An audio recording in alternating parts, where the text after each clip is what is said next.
Corona काल से ठीक पहले घरेलू गैस सिलेंडर के दाम काफी बढ़े हुए थे। सरकार की ओर से घरेलू गैस सिलेंडर्स पर सब्सिडी भी दी जा रही थी।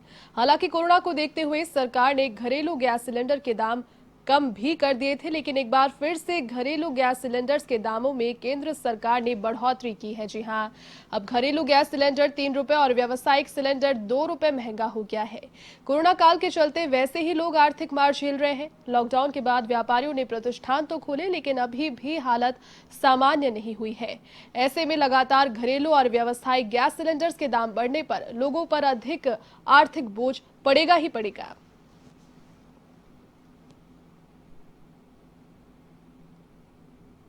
कोरोना काल में एक तरफ जहां पर लोग आर्थिक मार झेल रहे हैं, वहीं दूसरी ओर लगातार घरेलू गैस के दाम बढ़ते जा रहे हैं। घरेलू गैस के दाम 3 रुपए महंगे हो गए हैं और घरेलू गैस 615 रुपए पर पहुंच गया है। 2 महीने से सब्सिडी भी लोगों को नहीं मिल रही है। व्यावसायिक सिलेंडरों के भी दाम बढ़ गए हैं और घरेलू गैस सिलेंडर पर 3 रुपए और व्यावसायिक गैस सिलेंडर पर 2 रुपए दाम बढ़े हैं। वहीं अब उपभोक्ताओं को घरेलू गैस सिलेंडर पर सब्सिडी भी नहीं मिल रही है। कोरोना काल के चलते मई से ही सिलेंडर के दाम कम होने पर सरकार ने सब्सिडी खत्म कर दी थी। अब शहर में घरेलू गैस सिलेंडर 615 रुपए और व्यावसायिक गैस सिलेंडर 1195 रुपए हो चुका है। अगर बात की जाए तो 2 लाख से अधिक उपभोक्ताओं को हर माह गैस सिलेंडर की आवश्यकता पड़ती है। लगातार घरेलू गैस और व्यावसायिक गैस सिलेंडर के दाम बढ़ने से लोग परेशान हैं। कैमरामैन दीपक के साथ राजेंद्र भारद्वाज, एवन के लिए कोटा से। अजमेर में आबकारी विभाग अब शेष बचे हुए नए ठेके खोल रही है, जिसका लगातार लोगों की ओर से विरोध भी किया जा रहा है। रक्षा विहार कॉलोनी में अंग्रेजी शराब का ठेका खुलने पर क्षेत्र की महिलाओं और साथ ही में पुरुषों ने जमकर विरोध प्रदर्शित किया। ठेके पर इकट्ठा होकर लोगों ने अपना विरोध जताया और आबकारी विभाग से ठेके को दूसरी जगह खुलवाने की मांग की। लोगों ने बताया कि शराब का ठेका खुलने से कॉलोनी में आपराधिक गतिविधियां जो है वो बढ़ेंगी।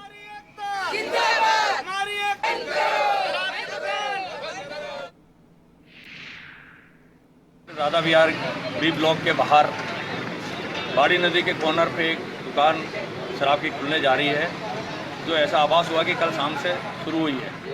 मेरा प्रशासन से यह अनुरोध है कि इसके पीछे ही मंदिर बताया जा रहा है, इस दुकान के पीछे, और ये जगह जहाँ खुल रही है ये बहुत बेशकीमती जगह के बीच है। नए व्यावसायिक गतिविधियाँ यहाँ हो सकती है, इसके बावजूद भी ये खुलने जा रही है। तो प्रशासनिक अधिकारियों से मेरा ये अनुरोध है, इसको शीघ्र ही अतिशीघ्र यहाँ से हटाया जाए। खबर जैसलमेर से है, जहां बुआ गांव में टायर फटने से हुए हादसे में 3 लोगों की मौत हो गई थी, तो वहीं दूल्हा दुल्हन घायल हो गए थे, जिनका जोधपुर में इलाज चल रहा था। लेकिन देर रात इलाज के दौरान दुल्हन सुशीला ने भी अपना दम तोड़ दिया, तो अभी दूल्हे की जो हालत है वो गंभीर बनी हुई है। इस घटना के बाद से शादी की जो खुशियां थी वो मातम में तब्दील हो गई। और जैसलमेर से आपको खबर बता रहे हैं, वोगा गांव में ये हादसा हुआ था। टायर फटने से ये सड़क हादसा हुआ।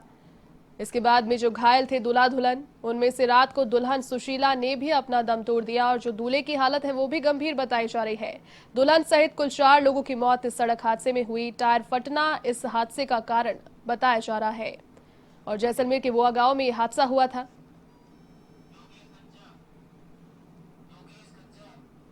और इसी खबर पर अधिक अपडेट के लिए हमारे सहयोगी योगेश फोन लाइन पर जुड़ चुके हैं। योगेश, बताएं, जिस प्रकार से ये सड़क हादसा हुआ था टायर फटने से, जो देर रात है दुल्हन, उसने भी अपना दम तोड़ दिया। फिलहाल जो दूल्हे की क्या स्थिति है? जी, मैं बताना चाहूंगा कि जो कल का दिन था वो जैसलमेर से 12 किलोमीटर चूंटी गांव में बहुत ही दुखद घटना हुई। वहां पर परसों शादी के बाद जब बारात अपने घर लौट रही थी जी। उस समय दूल्हा दुल्हन और उसके साथ 3 अन्य साथी कार में बैठे थे और टायर फटने कार ने जबरदस्त पलटी खा गई, जिससे 3 लोगों की भी मृत्यु हो गई और दूल्हा दुल्हन को उसी समय प्राथमिक उपचार के बाद जोधपुर रेफर कर दिया था, जिसमें रात दुल्हन की वहां पे मृत्यु हो गई और दूल्हा भी अभी वहां पर सीरियस है और उसका उपचार वहां पे मथुरादास माथुर हॉस्पिटल में अभी जारी है। जी, तमाम जानकारी के लिए बहुत शुक्रिया योगेश।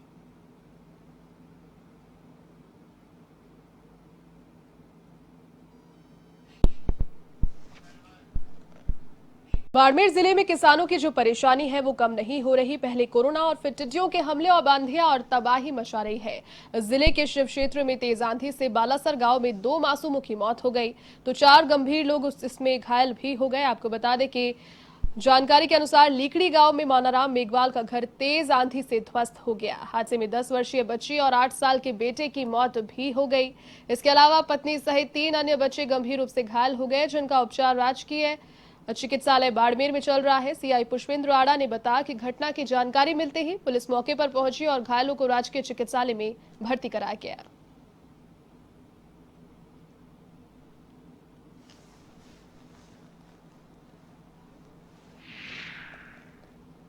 शिव थाना क्षेत्र में बालासर गांव है, वहाँ लीकड़ी क्षेत्र है, उसके अंदर मानाराम जी मेघवाल का मकान है। तो कल 5-1 बजे से वहाँ ये तूफान की वजह से कच्चा मकान था ईंटों का, वो गिर गया, जिसमें 2 बच्चे, एक बच्ची थी 10 साल की, एक 8 साल का बच्चा था, वो खत्म हो गए दब करके। 4 अन्य घायल हुए जिनका हॉस्पिटल में इलाज चल रहा है। और वो और भी जो है मकानों में कोई डैमेज हुए हैं आसपास के मकानों में उस तूफान की वजह से। तो ऐसे जो हिसाब से जो भी है आकलन करने का कार्य है। और बाड़मेर से आपको खबर बता रहे हैं, यहाँ पर तेज आंधी के बाद में किसान एक नई आफत से यहाँ जूझ रहे हैं। पहले कोरोना की मार, उसके बाद में टिड्डियों का खतरा और इसके बाद में तेज आंधी ने तबाही मचाई है।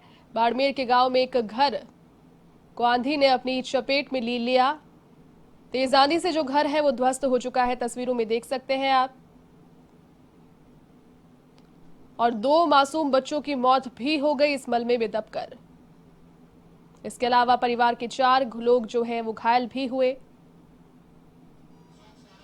और इसी खबर पर अधिक अपडेट के लिए हमारे सहयोगी अशोक सेहरा फोन लाइन पर जुड़ चुके हैं। अशोक, किसानों के लिए लगातार जो समस्याएं हैं, चुनौतियां हैं, वो बढ़ती जा रही है। पहले कोरोना की मार, उसके बाद में टिड्डियों का खतरा और अब इस प्रकार की तेज आंधी। कहीं ना कहीं किसान ही सबसे ज्यादा प्रभावित है। 2 बच्चों की मौत हुई है इस हादसे में, क्या पूरी जानकारी है? बिल्कुल बताना चाहूंगा कि पिछले काफी समय से बाड़मेर के लोग हैं, उन पर प्राकृतिक आपदाएं हैं वो लगातार बढ़ती जा रही है। पहले कोरोना का मार थी किसानों पर, अब टिड्डियों ने हमला कर दिया और अब जो आपदाएं है, तेज आंधी आ रही है, वो किसानों के लिए बड़ी आफत बन चुकी है। ऐसे ही घटना कल बाड़मेर जिले के शिव क्षेत्र में हुई, जिससे तेज आंधी से एक मकान ध्वस्त हो गया और उसमें 2 मासूम बच्चों की मौत हो गई और 4 लोग उसी परिवार से गंभीर रूप से घायल हो गए थे। उनका उपचार बाड़मेर के राजकीय चिकित्सालय में चल रहा है। और आपको बता दूं कि बाड़मेर जिले के अन्य कई क्षेत्रों में इस प्रकार से आंधी से काफी नुकसान हुए हैं। कई लोगों के घरों की छतें उड़ गई है, कई जगह विद्युत के पोल नीचे गिर चुके हैं। जी अशोक, एक और चीज आपसे जानना चाहूंगी, इस प्रकार का जो हादसा पेश आया इसके बाद में क्या कोई प्रशासनिक अधिकारी पहुंचा या फिर जो पीड़ित परिवार है उसके लिए किसी प्रकार के मुआवजे की यहाँ घोषणा की गई है? क्योंकि अपने 2 बच्चों को खो चुके हैं लोग। हादसे की जानकारी प्रशासन और पुलिस को मिली थी, मौके पर अधिकारी पहुंचे थे, उन्होंने मौका मुआवना किया है और अभी तक पूरे मामले की जांच की जा रही है। और परिजनों ने भी, उनके जो परिवारजन के गांव के लोग हैं, उन्होंने भी उस परिवार की मुआवजे की मांग की है। ग्रामीणों का कहना है कि यह परिवार काफी गरीब परिवार है। जी, तमाम जानकारी के लिए बहुत शुक्रिया अशोक।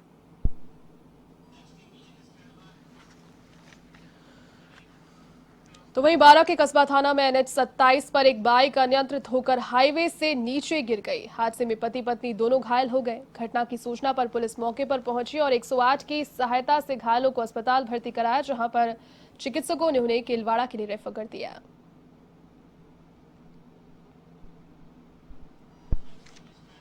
खबर बीकानेर से है, जहां राजकीय डूंगर महाविद्यालय के बाहर NSUI के छात्रों ने फीस माफी और सीधे प्रमोट करने की मांग को लेकर विरोध प्रदर्शन किया।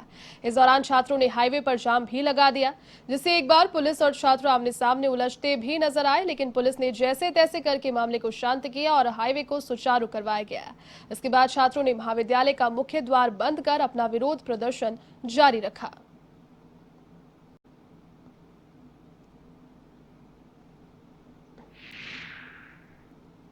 पूरे प्रदेश के विद्यार्थियों को बिना परीक्षा आयोजित किए प्रमोट करने, उनके छात्रावास कमरों का किराया माफ करने, उनके वर्तमान सत्र की फीस माफ करने को लेकर हमने धरना दिया। कई बार हमने शांतिपूर्ण प्रदर्शन किए, लेकिन हमारी बातों को नहीं सुना जा रहा है। आज हमने मजबूरन एक सांकेतिक जाम लगाकर ये सूचना पहुंचाने का, एक संकेत देने का काम किया है। अगर बहुत जल्द हमारी मांगे नहीं मानी गई तो शनिवार से हम पूरे बीकानेर संभाग के अंदर हर महाविद्यालय स्तर पर धरना शुरू कर रहे हैं और सोमवार को हम चक्का जाम करने का काम करें। हर गांव, हर तहसील, हर विधानसभा स्तर पर हम जाम लगाने का काम करेंगे, क्योंकि विद्यार्थियों के जीवन के साथ अगर खिलवाड़ किया जाता है तो उसे NSUI कभी स्वीकार नहीं करेगी। ये एक महज सांकेतिक प्रदर्शन था। अगर बात नहीं मानी गई तो इस आंदोलन को और बड़ा रूप देने का काम करेंगे।